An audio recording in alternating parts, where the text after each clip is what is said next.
All right, thank you guys so much. We are continuing our Seeing Through Gebser series. Now we are over 300 pages in. So well done, everyone. I can't even count to 300, so very proud of us. Before we start, there's a quick life update. My girlfriend said, I was trying to explain to her this time as an intensity understanding. I don't want to say idea because that's mental stuff. And she said it was stupid because it didn't make sense. So I've been kicked out of the house. This will be my last video in this house. And you might be seeing the next video in the series from a Panera. So that's nice. But besides that, we're just going to keep on going. Now, excuse me if I cough during this video because I smoked a lot of crack before I started this video. So we're going to have fun. Okay, so in this section, we have the theme of the new mutation. Now, unfortunately, I will say, I don't know if this is really a criticism because I understand why he wrote all this. We are kind of at a little lull in the book, where in the sense that we're really just trying to get into your head that time is the main theme of the new mutation. We've kind of already outlined, the climate of the new mutation, the eruption of time, and all this stuff. So don't worry. I just want you guys to know we will be filling in the dots. I'm already at that part in my own reading, so don't worry. I'm at philosophy, actually. It's very interesting. I can't wait for you guys to get there. But that's what we're going to be doing in today's video, kind of more the theme of the new mutation. What is the main theme of all these manifestations of the aperspectival world in these different, or the variants, if you will, of arts, sciences, and human activity? Okay, let's get right into it. Gebser writes, Today it no longer requires great effort to adduce the salient facts that mark our epoch as one of confusion and transition. I would argue this has only gotten worse. But the major error is still made of regarding these facts, such as mechanization, collectivization, loss of religion, and specialization as the causes of our plight. This utterly fallacious reasoning is the source of the quote-unquote new avenues and useless reforms which have been proposed.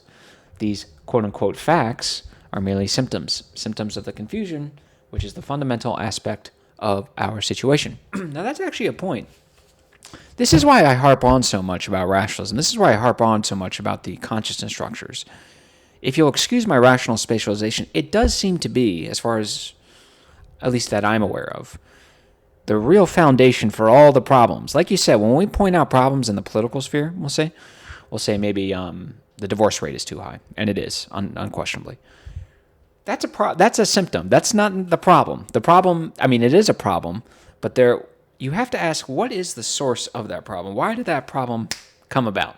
Gebser gets to the bottom of things, so he came up with the consciousness structures, but I think that's very important.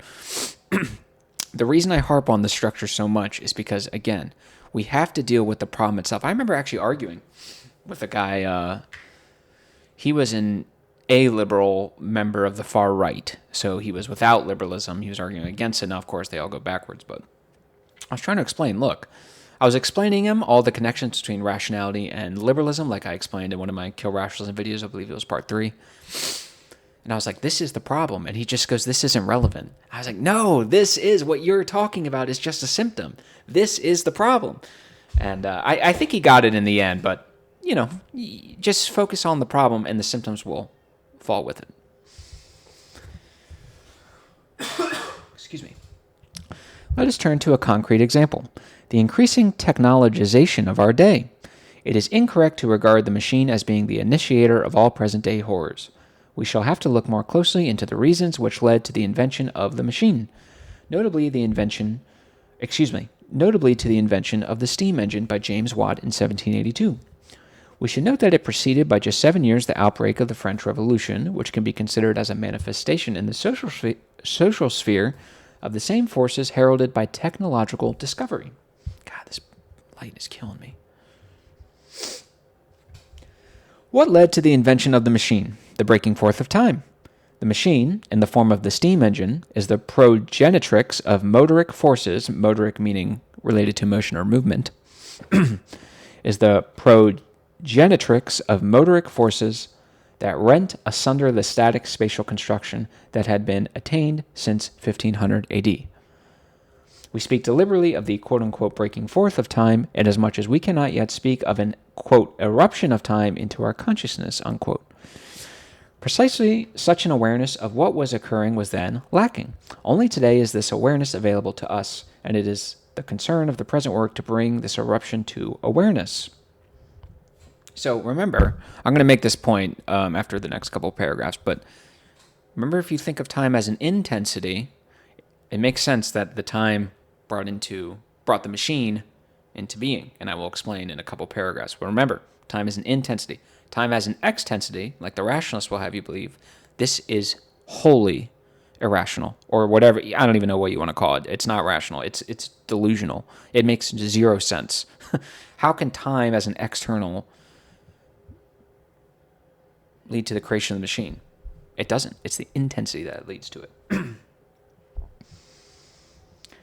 It is significant that the breaking forth of time lay outside man's mental or rational manipulation and retained its autonomy. That is, it remained free of man's waking conscious control, and consequently the motoricity of the machine arbitrarily began to dominate and compel man into its dependency. These are the powers of the newly mutated structures. They have a stronger will or agency, potency, whatever you want to call it, than the now deficient, in our case, mental structure. So when the integral structure with time as an intensity, as its preceding discovery, it simply overpowers the now deficient mental structure. We have already indicated that motoricity is one aspect of the phenomenon of time, and we shall return to it in the next section. Here we must probe step by step deeper if we wish to discover the reason for our present situation. Okay, we'll keep going. We have brought out into the open the question as to the why of the most striking characteristics of our time, the machine. But the answer to why the machine originated, the initiator of motoricity, does not give us the ultimate reason we need to clarify our present transitional epoch. The previous answer, that the machine expresses the breaking forth of time, necessarily gives rise to the decisive question: how did time come to break forth? It will be evident that we have been pursuing a line of questioning and inference from a logical causal standpoint, while dealing with a complex phenomenon that in its complexity transcends the causal nexus. The practicable answer, therefore, will be satisfactory only in mental terms, while its integral validity necessarily remains hidden for the time being. Yet the possibility of a mental logical account will, at least for the moment, have the advantage of being able to convince rationalists. And so let us follow this line of reasoning to its conclusion. So what we're going to explain everything is in mental terms, so don't get lost. It is valid, but remember, we're integral, so it's lost its predominance. So we will be getting into the integral stuff later. Just for now, we're going to be doing mental stuff. The decisive questions then are, why did time break forth, and why is there today an eruption of time into our consciousness? From mutation to mutation, man has accrued new dimensions of consciousness in addition to those already present in a given instance. The space-timeless, somnolent, magic consciousness was overlaid by the spaceless, temporic, dreamlike, mythical consciousness, and this in turn was overlaid by the diurnal, spatial, mental consciousness structure. The respective mutations came about whenever the previous awakening of consciousness was completed, and the conscious attitude was satisfied with what it had achieved. For example, at the moment when mythical consciousness realized the equivalence of soul with life in the form of temporicity, this consciousness was consolidated. The work of consciousness that the mutation had made possible was accomplished, and man had to turn to new tasks. He had to do this since mere persistence or inertia leads to decline and to deterioration. So if you're familiar with Spangler, think of it like the civilization over the 1,000-year span actualizing its qualitative immanence or purpose. So in the West example, it would be perspective, which would be rationality. And then at some point, it's apotheosized, either in the form of the best art, the best thinkers like Kant, or Rembrandt as an artist, or whoever, and it sort of becomes apotheosized. It's the height. You can only really go downhill from there. Think of these structures like that. They have like a qualitative immanence that they are trying to actualize. And once they do that, that's good in a sense, because obviously you've reached this height, but now comes the time for transition. We're going to get into that. But it was commensurate with man's nature that he remained for a while in that state to enjoy, so to speak, his acquired possession and capacities. So whatever state, let's say it's mythical, for example. So once the mythical, as he said, consolidated in the form of identifying soul and time, remember the 2D flat circle, then it wanted to stay there. And then what do we get? We get deficient mythical consciousness. We get hyper-individualized myths. We get a quantitative increase of myths to the point where it's impossible for any reasonable person to keep track of. We get hyper-subjective interpretations of myths. And quite frankly, we just get a bunch of deficient irrationality because people are compelled without a rational ego that can sort of step back and restrain to live out their irrational dreams, their irrational delusions, and all this stuff. So we have to make the transition. What Spengler sees as a decline, Gebser sees as a transition. So get the word out there. This is the beginning of deficiency and decline. There you go. To abide in a given state means to deteriorate. To abide in a given state means to deteriorate. Thus, myth began to deteriorate. The world of ordered temporicity turned into psychic chaos. This chaos was not overcome until man accomplished the further step in the awakening of consciousness. This process unfolds from the 8th century BC onward and is visible in two counterpoised developments. There is a positive increase in spatial awareness, directly proportional to the negative and increasing deficiency of the mythical consciousness. The decline of the mythical consciousness visible in the quantification of myth, described in Part 1, was countered by the growth of an awakening spatial consciousness. So, as the mythical consciousness goes down, so to speak, and below the limit of any sort of reasonable efficiency, there is a corresponding raising of spatial awareness, which is, of course, the mental consciousness structure. Same thing with rationalism. As this is going down, what do we see here? As the negative comes down with deficient rationalism, we get the positive of integral consciousness in the form of Einstein, of Planck, of Gebser himself, of Heidegger, of all these guys.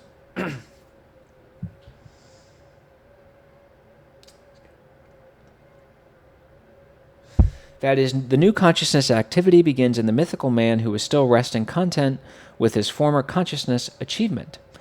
What follows is the eruption of space into his consciousness, the necessary mutation which is alone able to contain the inundation of the psyche by myth. So he goes on, I'm going to skip a few paragraphs ahead. Normally I don't do this, but he kind of just, I hate to say it, but he kind of just repeats himself a little bit, so I'm just going to skip ahead.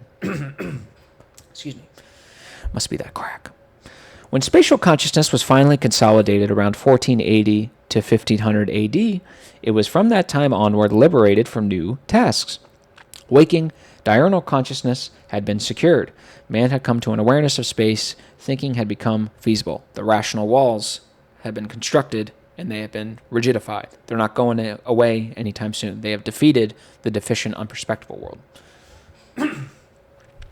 After this achievement, modern European man believed that he too, like mythical man once before, had accomplished all that could be accomplished and was content to remain in his state of achievement. But in this case, as before, a decline sets in because of this self-satisfaction and, beginning with the Renaissance, mental consciousness increases in deficiency and deteriorates into rationalism.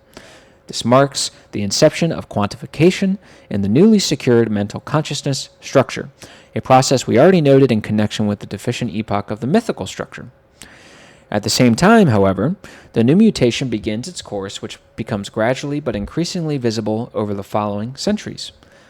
This mutation will enter the general awareness at the moment when the deficient attitude reaches its maximum of rational chaos, a moment that we are approaching with finality during the present decades, as should be apparent to everyone. So I also want to mention, let's remove Gebser, let's remove me, let's remove you.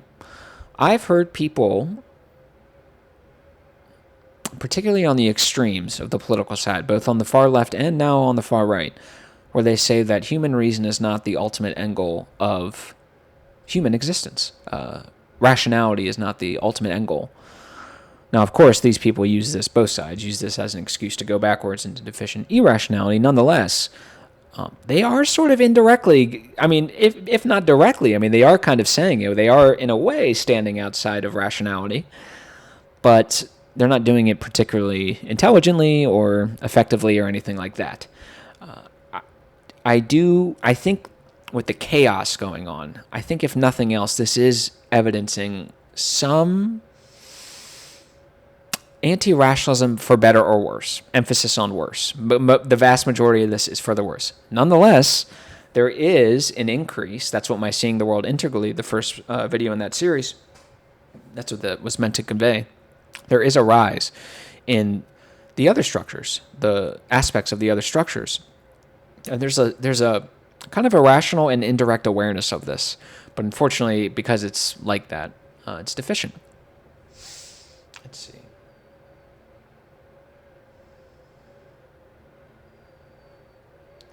Okay.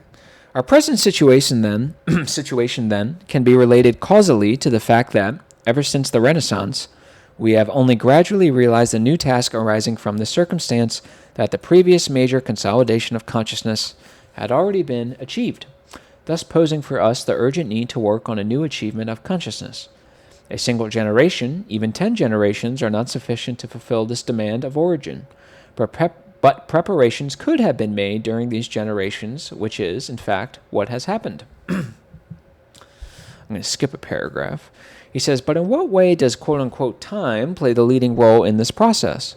By now it should be clear how we wish time to be understood, and so let us for the moment continue with our previous definition. Very important. Time represents an aspect of the element of intensity which constitutes the world. Time represents an aspect of the element of intensity which constitutes the world. That is what time is. There you go. Beautifully said. We are contrasting this intensive element dualistically with the extensive spatial material phenomena without any qualms, since this will help rationalists to understand it. It will, of course, be evident that more is involved here than mere understanding, and also that the nexus of intensities and extensities is not a duality. Even when we regard time in this reduced meaning, it will be apparent that time as an intensity must be the dominant theme of the new mutation. It is the sole theme which we have not encountered in the previous mutations and, as we will clearly demonstrate, is the principal concern of our epoch. Okay. We have observed to what extent space falsified time by converting it from a divider into a fragmenter until it was utterly negated. If you are confused, just please go back and rewatch the video in this series. I can't remember which one it is, but relating to the mental's understanding of time, this sort of external spatialized units. It manifests all the aspects of rational thought that you think it would. Let's see. Divider into a fragment. Space, then, was realized while time has not been realized as a world component and world constituent, as an intensity and quality. Ultimately, quality was ascribed solely to space. All things had to be spatial and be apprehended spatially. How could it have been otherwise, since even thinking could be exercised and could have stability only in spatial and systematic terms? It can come as no surprise that this theme of time made its presence known at the moment that spatiality had been realized. The time theme had to press toward emergence. This reality and actuality of the world had to press toward mutation within man's consciousness in all its unsuspected abundance at the moment when this consciousness was no longer required to realize space. This new reality did indeed break forth unmistakably in a way which cannot be overlooked at the very same time that space had been achieved by Leonardo's pupil Pontormo, and it has been continually in evidence ever since in the novel indications, manifestations, expressive forms, and signals that culminate initially in the consequential double occurrence of the invention of the steam engine and the French Revolution. There are good reasons for mentioning these two events together. The machine provides the means of existence for that left which awakens and discovers itself at the same time as the invention of the steam engine. So, time is an intensity, right? And as we discussed earlier in our previous videos about the importance of paradox and switching left to right and right to left during the mental consciousness structure during the perspectival world, it was left versus right, and the right, that's the political right and the rational order and all that stuff, that was privileged. Of course, now when we are in 4D integral world, we switch left to right. So the left has a newfound intensity. This intensity is because of time. Time is an intensity and has intensified the left in nature with the paradoxical way of time. This same intensity was channeled into spatial matter and objects in the form of the machine. Machines, as Gebser pointed out earlier, I wanted to say it earlier, but I knew we would be coming to this. Machines, like think of an airplane or the steam engine, they are designed to conquer space. They are designed to conquer the external world. They are still viewed as time as an extensity. Time has been intensified into our consciousness, but because everyone's a rationalist, they are still funneling it through this external lens. So that is why we have a misapplication of value with time. Instead of understanding it as a qualitative intensity, we have externalized it in form of the machine. So time intensified the French Revolution, the left wing that enacted the revolution because of the paradox. And it also gave rise to the machine because it was brought to man's consciousness, but they externalized it, they falsely understood it. And now we get objects, machinery, technology that is designed almost exclusively to conquer space. And it is impressive, no doubt, especially in the modern age, but misapplication nonetheless. Ooh, now we're going to get into some cool stuff. We're getting into some sociological stuff. From a sociological point of view, one is inconceivable without the other.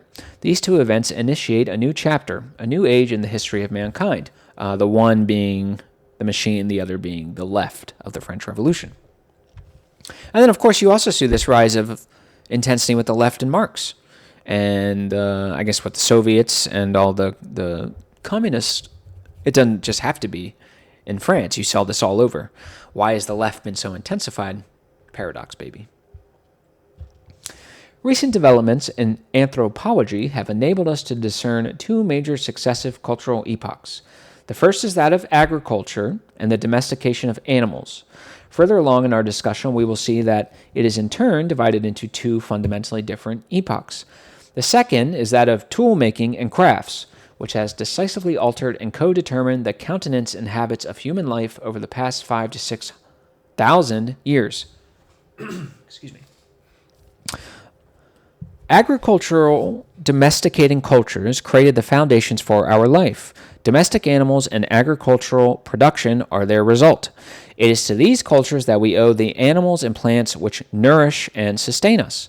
And we should note that within the sequence of mutations which we have evinced, these animal breeders, as well as the hunting and nomadic cultures, are predominantly rooted in the magic structure. Okay, so agriculture in terms of animal domestication. That, according to Gebser, is magic structure. And I think the reason why is he's going to say, and I haven't gotten this far in the book, but what's the word? Animals became a totem. They became like an idol almost. And they had a very good understanding of them because of that. So they were, I think, this is just kind of speculation, but I think that's where he's going to go.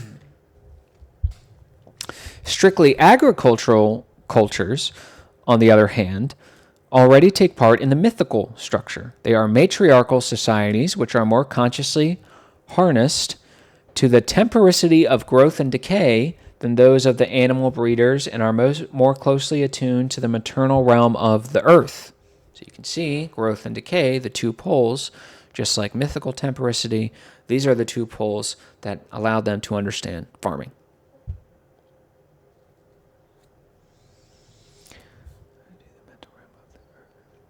Here arise the vegetative myths as well as a dawning awareness of the dark subterranean realm that bears its fruits above ground.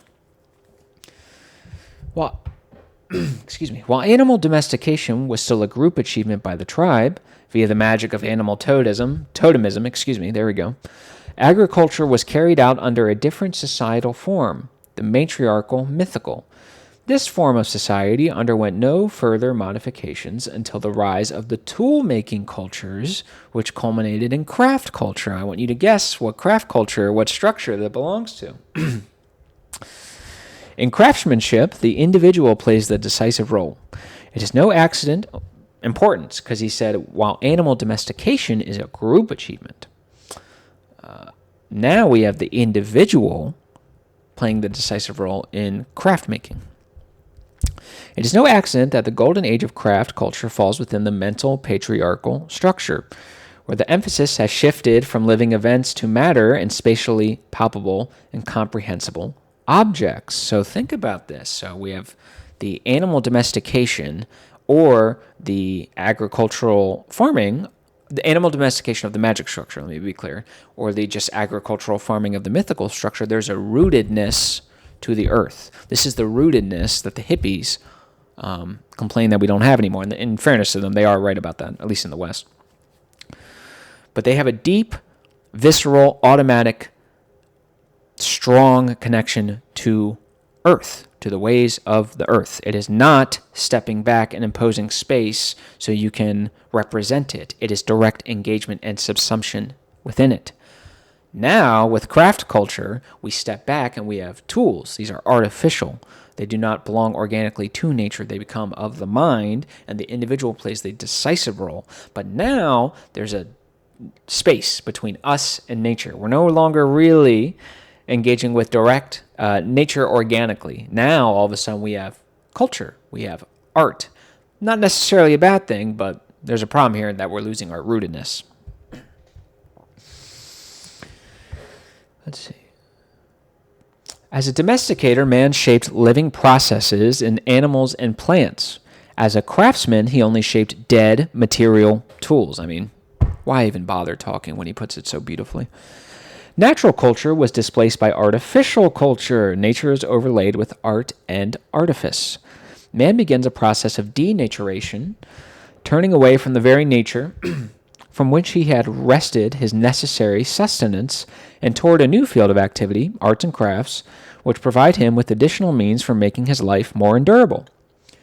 The last major cultural epoch of manual technology and craftsmanship ended approximately 200 years ago with the invention of the steam engine and the abdication of the individual, who ever since the French Revolution has been swallowed up by the mob. So, of course, as we just covered with the steam engine, we're no longer doing arts and crafts, my friend. We're in a different ball game, and that's time. It's no longer just space, but time.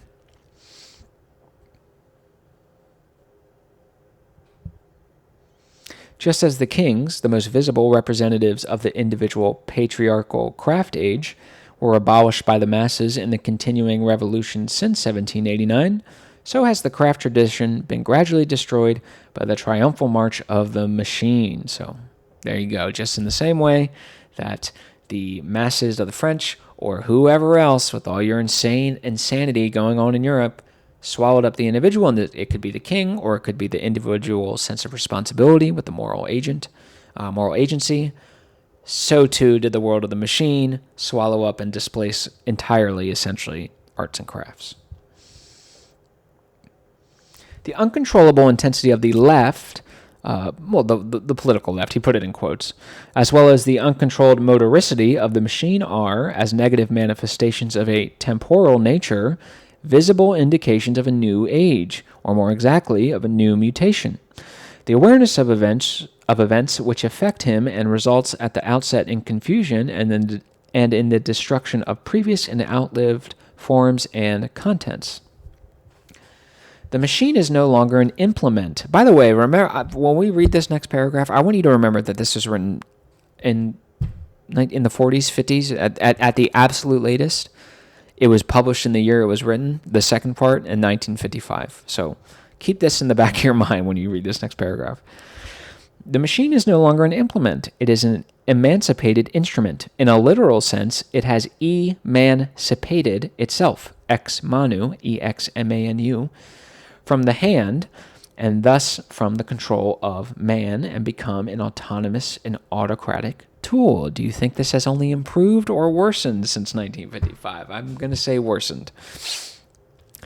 Then there is the additional factor of the fatal effects of the dead movement and dynamism inherent in motorization, which are perpetuated so long as man does not realize what fundamental powers he has given up by permitting the machine to become an autocrat and produce independent processes and courses of action. I almost want to read that. It was so good. So essentially he's saying what McLuhan says, right? We're trading off natural processes, capabilities, powers and our rootedness to nature for arts and crafts, and then, of course, it would then become the machine with integral consciousness. Again, not necessarily a bad thing, but the beauty with integral consciousness is when it does become a bad thing, because we don't have conscious awareness over these processes, we can do exactly that, become aware of them, reroute ourselves to nature if necessary, or have a better understanding of these things and stop letting technology run us. We have to recognize that it is a product of our consciousness structures. Let's focus on the structures, okay? Why don't we just focus on that directly rather than having the indirect manifestations of them ruin us? Okay. These processes, although guided for a long time by man, became ultimately uncontrollable in the machine, which is the material, physical projection of man. So that's pretty much what I just said.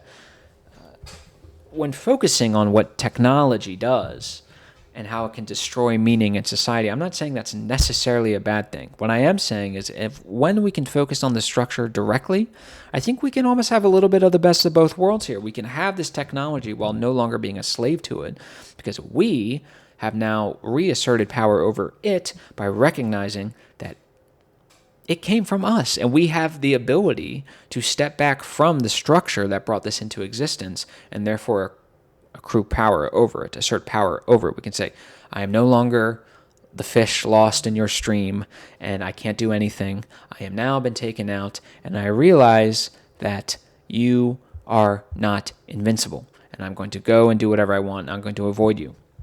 So I think that's important. And in that way, the machine, we can stop being a slave to machine. We can almost stop and start whenever we want because we realize, hey, we might have gone too far here.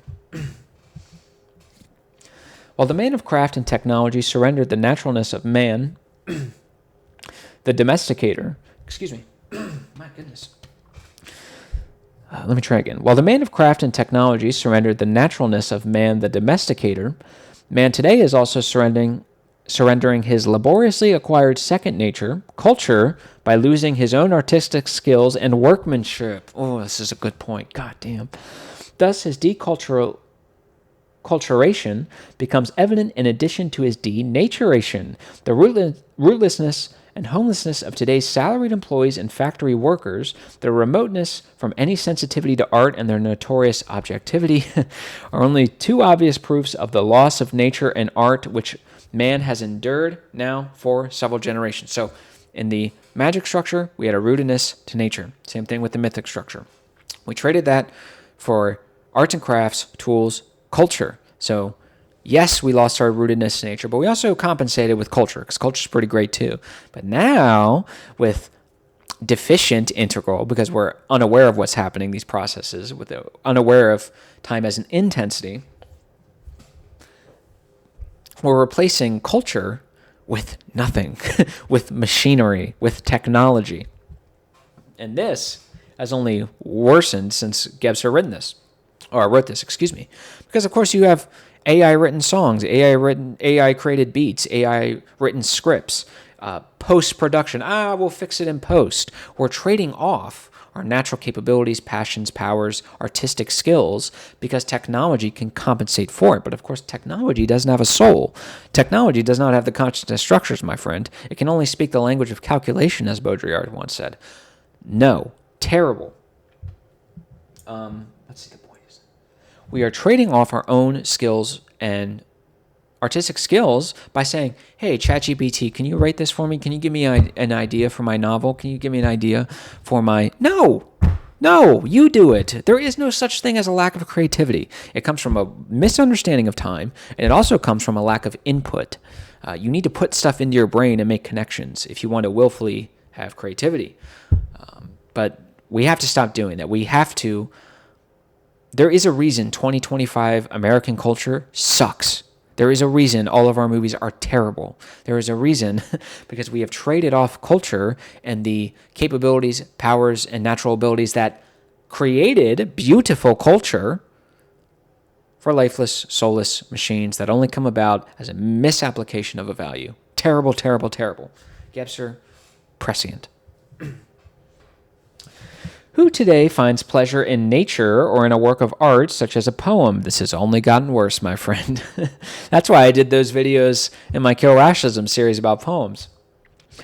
Adults will at best recall a certain enjoyment of nature from their childhood when they were still rooted in the magic realm, or that they had a certain pleasure in poems during their youth when they lived in the mythical domain. But naturalness and beauty have in the meantime become illusory values to them. What counts now are the valueless facts, the material and the rational. All else is regarded with condescension as being of only sentimental value. It has only gotten worse. Terrible, terrible, terrible. Not good. Because of this condescension, with its twofold origin, man today is carrying out a self-imposed death sentence, negating and denying the greater share of his constituent being. If he cannot come to a new affirmation without straining to revitalize the nostalgic past, his self-inflicted execution will be unavoidable. Only by realizing the new mutation as an integral bearing or attitude and not as a quantifiable enrichment can man preserve himself from a complete loss of what is human. So you don't... Actually, I might have to take back what I said earlier about let's go reroute ourselves to nature. I think what he's getting at is origin and time as an intensity will guide us to new things rather than a recapitulation. So I officially retract at least that part of my little monologue there. I do still think it's important to focus on the structures itself rather than the technology. It's like he said, why did the machine come about? Well, it came about at time. Why did time come out? This is why Gebser gets to the bottom of things. Let's focus on that, though I do retract my earlier statement. That was stupid of me. Having recognized that quote-unquote time in an all-encompassing sense is the major theme of the new mutation, we must still inquire as to what means can be employed to describe or represent the new reality.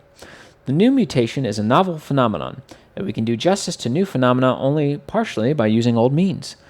Let us attempt to delineate a form of statement which goes beyond that of mere mental conceptuality and is capable of opening up new domains of reality for us that will make the new mutation accessible to our consciousness. That will be where we end it today. I don't know if I can't remember if I said this in the beginning of the video, but I apologize for not getting this to you earlier. But I have new bills. Unfortunately, got hospital bills with the little one who I love more than life itself. And you gotta compensate by picking up more shifts, baby. Make that money. So I do apologize for getting this so late to you guys. I apologize if I seemed a little off today. That's why I just got home from work and I'm kind of hyped up. So. I love you guys to death. You guys are the best. I will see you next week. We're doing the new form of statement. We'll probably do the whole thing. It's kind of a long section, but it'll be fun. I love you guys. You guys are the best. Please, if you guys are interested in the Seeing the World Integrally series, if you want a little spoiler, I just did a video about the emphasis of structures to the integral structure. No pun intended there. And I did a Kill Rationalism about Ted Kaczynski, who I really do believe is sort of the rationalist end warning. This is the end point of deficient rationalism where you're just lost and you kill people. So not good, obviously. I love you guys. You guys are the best. And thank you guys so much for continuing to watch this. I really do appreciate it. I know this is a long series and you guys have really done a great job of keeping up. And I just really appreciate it. It just really does enrich my life a lot. So thank you guys so much. You guys are the best. I'll see you soon.